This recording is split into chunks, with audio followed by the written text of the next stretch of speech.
were notified approximately noon today that there had been a fatal plane crash near Callahan, Colorado. The airplane that is behind me in the field is a Cessna 310 Charlie, which is a multi-engine, low-wing airplane.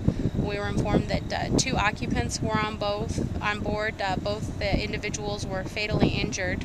Preliminary reports indicate that the airplane departed Meadow Lake Airport at some time this morning for the purposes of just a local flight, and the aircraft was receiving air traffic control services, what we refer to as radar flight following. In other words, air traffic control was providing spacing and traffic collision avoidance services when possible from other airplanes that may have been in the area.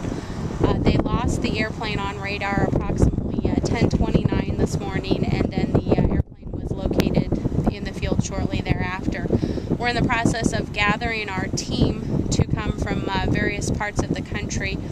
The NTSB will be the lead agency. We will be assisted by parties to our investigation, including the Federal Aviation Administration, Cessna Aircraft, who is the airframe manufacturer, and Teledyne Continental Motors, who are the engine manufacturer.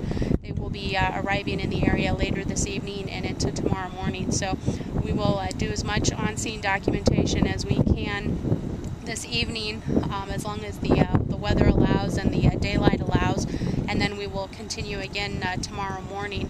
The airframe is covered by insurance. A recovery team will be dispatched from northern Colorado and will be on scene approximately noon tomorrow to start recovering the aircraft so that we can take it back to a hangar and conduct further examination and testing if that's deemed necessary from the findings of our on-scene investigation.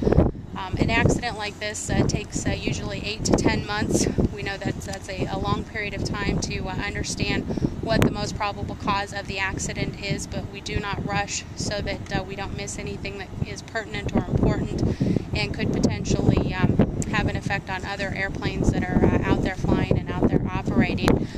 During the conduct of that 8 to 10 month investigation, we'll look at man, machine, and environment, the airframe, to make sure that there aren't any mechanical anomalies with the airframe or the engine.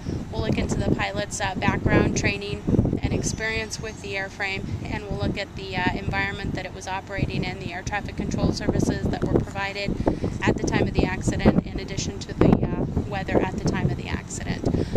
We don't have a probable cause. The probable cause is determined by our 5-member board in Washington, D.C.